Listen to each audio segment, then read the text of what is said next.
Bienvenidos a Salas de Clase, un espacio para que puedan asistir a una charla magistral sobre seguridad y salud en el trabajo. Adelante, disfrútenlo.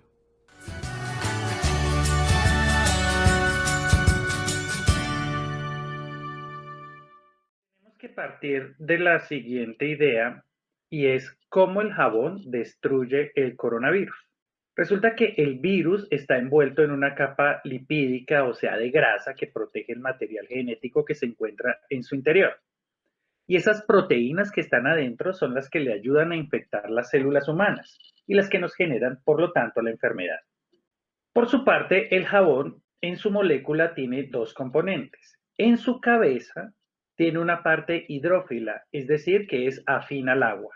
Y en sus colas tiene una tendencia a ser hidrófoba, lo que quiere decir que es afín a los aceites y a la grasa. La cola de esas moléculas de jabón se conecta con la capa de grasa del virus y la rompe. Y en ese momento las proteínas y otros fragmentos del virus son arrastrados por la parte hidrófoba del jabón y por el agua. Y así es como ocurre el fenómeno de limpieza. Y aquí es fundamental tener en cuenta que el jabón necesita entre 20 y 40 segundos para surtir efecto. Y ese jabón que nosotros empleamos casi desde que nacemos, ese mismo jabón es el que nos va a funcionar para prevenir los efectos de esta enfermedad que estamos ahorita padeciendo a través de la pandemia. Debemos realizar un lavado de manos muy juicioso, muy ordenado, entre 20 y 40 segundos, y eso va a garantizar que se van a arrastrar esas partes de grasa que componen el virus al cual nosotros estamos expuestos. Si se lleva a cabo bien la rutina de limpieza de nuestras manos, tal y como lo han orientado las autoridades del Ministerio de Salud y la Organización Mundial de la Salud, pues no tendremos ninguna dificultad. Si no tenemos la posibilidad de acceder a agua y jabón, entonces aquí es donde se hace necesario utilizar un desinfectante de manos, como nos han dicho que es el gel antibacterial.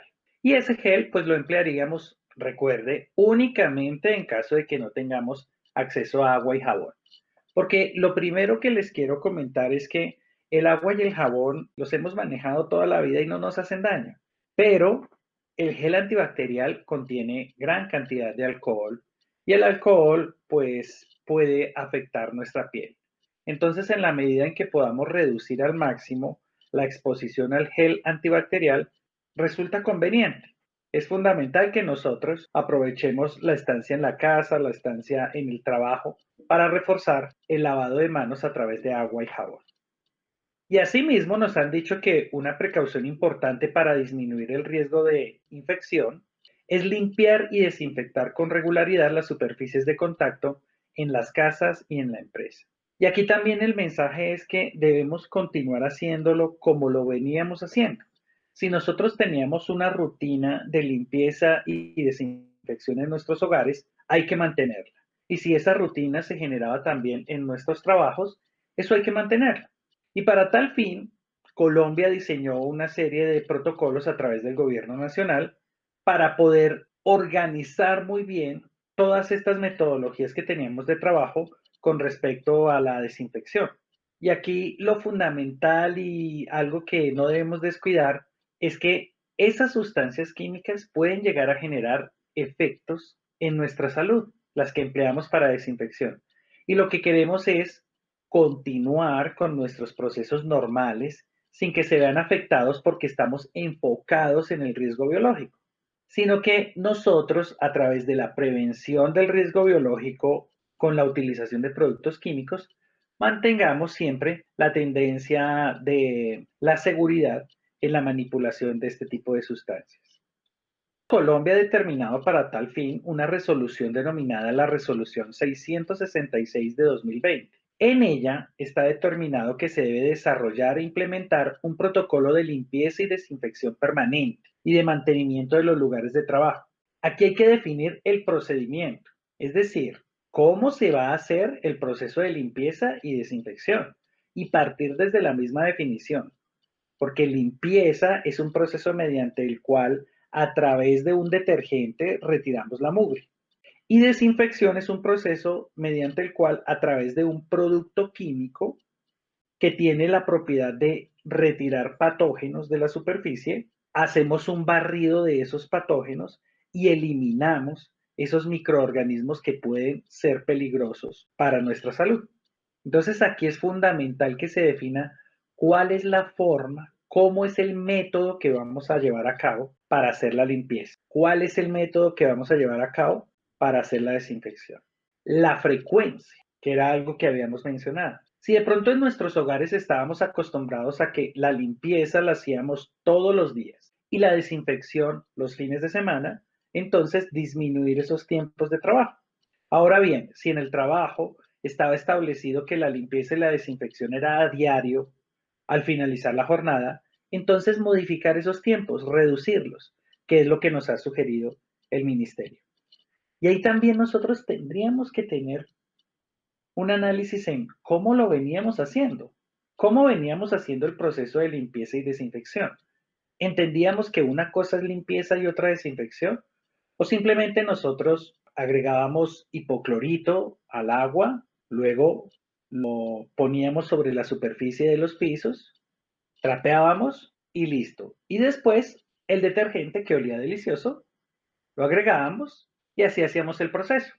O si realmente entendemos que lo primero que se hace es aseo, luego limpieza por medio de un detergente y por último, desinfección a través de una sustancia que le quita los patógenos a la superficie. También es importante aquí tener en cuenta los insumos. ¿Cuáles son esos productos químicos que se deben manejar? Y aquí también durante todo este tiempo ha sido fundamental que la gente me ha preguntado, pero ¿cuáles son los productos químicos que se deben manejar hoy en día?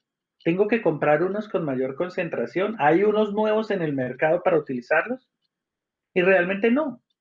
Tenemos que seguir manejando los mismos productos químicos que estábamos utilizando durante todo el tiempo.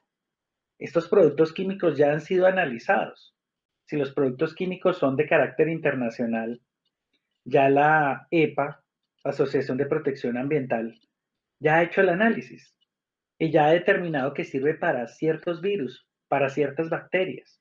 Ya ha hecho el análisis de que es capaz de acabar con ciertos patógenos. Entonces, hay que seguirlos utilizando. Lo importante aquí es definirlos, definir cuáles son los que vamos a emplear.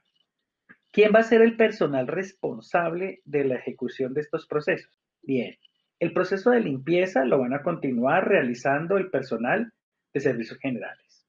Y el proceso de desinfección lo van a realizar estas personas que hemos determinado para tal fin. Y en nuestros hogares también, definir quién hace el proceso de limpieza y quién hace el proceso de desinfección. Porque hay que mantener la regularidad de estos procesos dentro de nuestros hogares para evitar situaciones que puedan llegar a ser desfavorables para nosotros en el futuro. Y por último, también aquí nos dice la resolución que debemos seleccionar adecuadamente los elementos de protección personal. Porque hoy en día, como estamos enfocados en la prevención del riesgo biológico, solo vemos el tapabocas, pero aquí estamos usando sustancias químicas. Y es fundamental proteger la visión, la respiración y nuestras manos.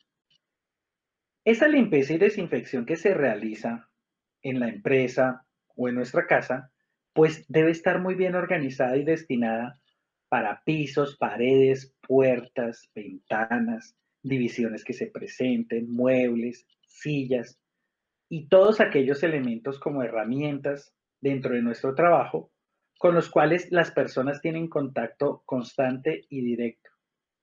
Y aquí también hay que hacer un llamado a la atención de la disciplina que debemos tener dentro del ambiente laboral, en el sentido en que los elementos de trabajo son personales. Y a veces nosotros tenemos la tendencia de ir de área en área, recargándonos en barandas, recargándonos en las paredes, sentándonos en todo lado, cogiendo los elementos de otras personas. No, aquí hay que tener una disciplina, hay que tener un buen aislamiento para evitar el contagio porque en algún momento alguno de los trabajadores puede coger uno de esos elementos, nosotros lo tomamos y ahí es donde se presenta la transmisión del virus por parte de una superficie que ha sido contaminada por una mala manipulación. Pero asimismo puede suceder en el hogar, porque en algún momento podríamos tener dentro de nuestra casa una persona que es un posible caso o ha sido ya determinado como positivo para coronavirus. En este caso, pues es fundamental que el proceso de limpieza y desinfección se lleve a cabo muy bien. Se organice muy bien cuál es el sitio que esa persona va a ocupar y va a ser esa ruta de desplazamiento hacia el baño o hacia un sitio mínimo donde él tenga que moverse y tener muy bien definido quién es la persona que hace esa limpieza y desinfección en el hogar. Como recomendación, uno podría decir que en las empresas la limpieza y desinfección podría realizarse al inicio de la jornada, al mediodía y al finalizar la jornada. Y aquí hay que tener en cuenta algo fundamental y es, cuando el personal de limpieza y desinfección cierra las áreas con las señales amarillas de piso, lo hace para dos situaciones. Una, para que no vayamos a caer y entonces disminuir el riesgo locativo. Y la otra, para que no se rompa el proceso de limpieza y desinfección. Cuando uno dice, déjeme pasar, yo paso por el ladito, pisar por un ladito ya contamina toda la zona, porque las bacterias no se van a quedar solamente ahí, o los patógenos que tengamos en la suela del zapato solamente se van a quedar en esa zona donde nosotros pasamos. Ellas se distribuyen rápidamente por toda la superficie y se rompe esa custodia que se tiene en ese momento. Así que para que tengamos éxito en los procesos de limpieza y desinfección, es fundamental que cuando ese personal haga el cierre de las áreas, nosotros respetemos ese cierre y no pasemos por ahí, porque dañamos todo el proceso de desinfección. Dentro de la resolución también está establecido que debemos hacer la elaboración de fichas técnicas e instructivos. Y dice que idealmente digitales, esto con el fin de disminuir la posibilidad de que toquemos papel entre diferentes personas. Y esas fichas técnicas e instructivos deben ser sobre cómo realizar el proceso de limpieza y de desinfección. Asimismo, los insumos que se empleen para realizar la actividad, entre los que se pueden encontrar las escobas, traperos, trapos, esponjas, estropajos, baldes, ellos deben ser sujetos de limpieza y desinfección constante y periódica. Y se deben considerar esos ciclos de limpieza o áreas cubiertas que se han determinado en los procedimientos y tener en cuenta la programación de la actividad. Ahora bien, otra de las preguntas fundamentales es, bueno, ¿cuánto tiempo debe permanecer ese desinfectante que yo aplico en la superficie para que tenga efecto? Entonces, al respecto, la resolución, que está fundamentada en datos que proporcionó la Organización Mundial de la Salud, ha determinado que las áreas como pisos, baños, cocinas, se deben lavar con un detergente común. Aquí no hay que buscar productos nuevos, lo mismo, lo que veníamos manejando. Y luego desinfectar con productos entre los que se recomienda el hipoclorito de sodio de uso doméstico. Algunas empresas están pensando también en el amonio cuaternario de quinta generación. Es igual, ambos son buenos, ambos se pueden manejar. Y para ambos se ha establecido que se debe dejar en contacto con la superficie de 5 a 10 minutos y después retirar con un paño húmedo y limpio o con el trapero. Aquí entonces nuevamente hay que entender una situación. El personal de servicios generales cierra el área con las señales, hace el proceso de aseo, hace el proceso de limpieza con el detergente y termina con el proceso de desinfección aplicando el hipoclorito de sodio sobre la superficie. En ese momento debe esperar de 5 a 10 minutos con las partículas suspendidas ahí en la superficie. Deben quedarse ahí para que ellas tengan el tiempo suficiente, así como el jabón en las manos, ellas tengan el tiempo suficiente de actuar sobre los patógenos. Y una vez pase entre los 5 y los 10 minutos que se ha determinado, ahí sí se puede retirar con un trapero limpio, con un trapero que esté húmedo o con un paño si es que es una superficie la que se está limpiando. Hay que garantizar la permanencia del desinfectante sobre la superficie. Esos insumos químicos que se utilicen, los que se hayan determinado para los procesos de limpieza y desinfección, deben especificar la dosis, la naturaleza química del producto y además contar con la respectiva ficha de seguridad, la cual debe estar al alcance de los trabajadores. Aquí debe tenerse esa información para desinfectantes, aromatizantes, desengrasantes, jabones o detergentes, todos los elementos que participen en este proceso. También es fundamental que se tenga en cuenta las indicaciones de aplicación y de ventilación que los fabricantes declaran en la etiqueta. La lectura de la etiqueta es fundamental. Ahí hay mucha información valiosa y a veces uno no mira las etiquetas originales de los productos. Además, es importante que si ustedes rotulan el recipiente con una etiqueta que hayan diseñado, tengan en cuenta que ahí se coloque la fecha de vencimiento y esta se revise constantemente. Porque para que el producto funcione bien sobre los patógenos, tiene que estar vigente. Un producto vencido no tiene la misma efectividad. Entonces aquí nos ha dicho también la legislación que los elementos fundamentales con los que nosotros trabajamos van a ser el alcohol para desinfección, el hipoclorito de sodio, el amonio cuaternario y para la limpieza el detergente. En este caso nos cuenta que las soluciones de alcohol deberán contener al menos un 60%. Y esta solución de alcohol pues se recomienda fundamentalmente para equipos electrónicos, porque si utilizamos otros, como por ejemplo el hipoclorito, podrían dañarse. Y más bien dejarle las soluciones de hipoclorito de sodio al piso. El amonio cuaternario no es corrosivo, entonces podría utilizarse para la limpieza de herramientas y máquinas de uso manual.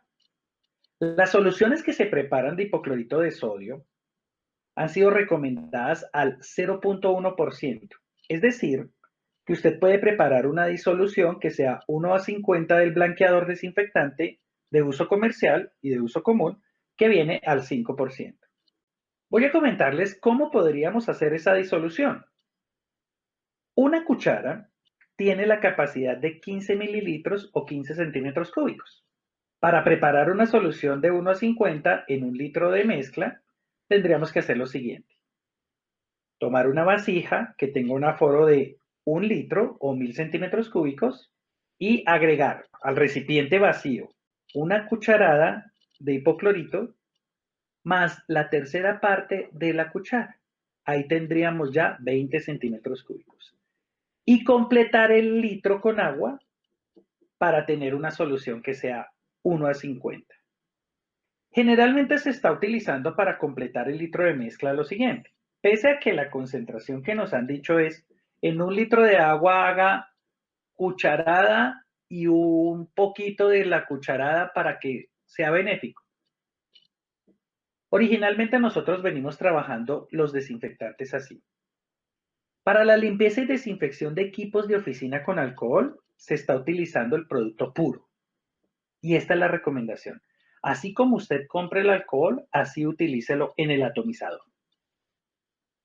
Para la limpieza locativa con detergente líquido, generalmente lo que se está utilizando es, en una jarra que tiene un aforo de 1 litro, introduzca 200 centímetros cúbicos del detergente y complételo con 800 centímetros cúbicos de agua.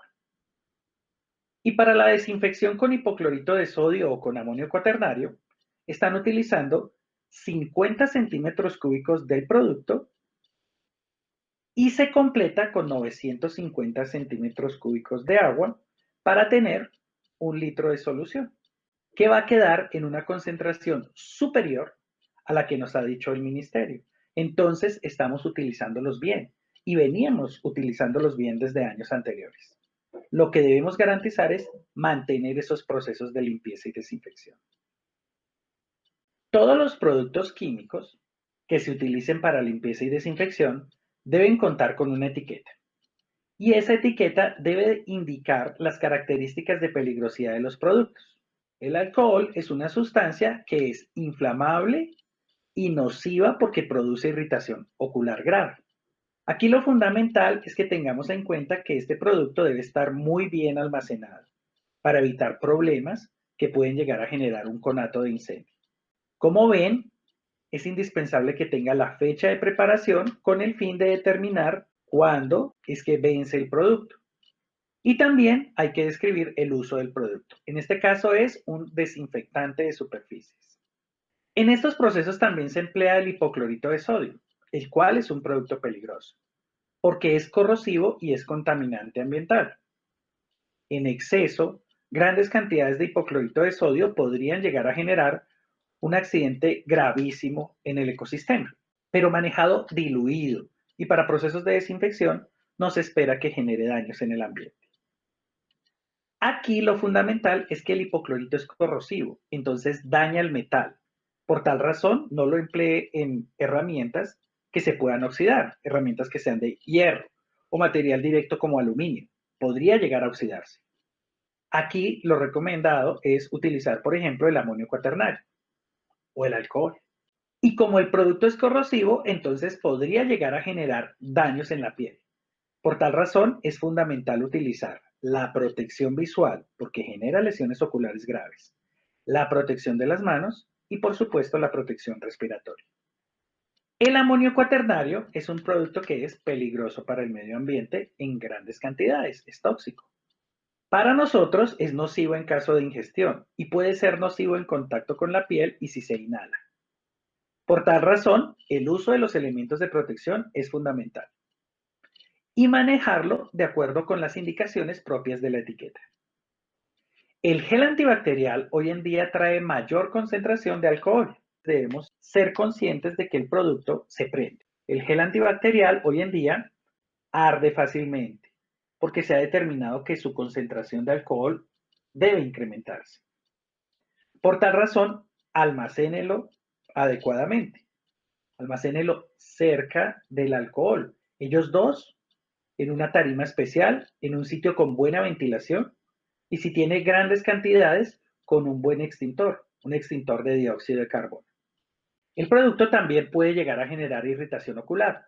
Por eso nos han indicado que no se puede agregar gel antibacterial en las mucosas. Luego viene el detergente.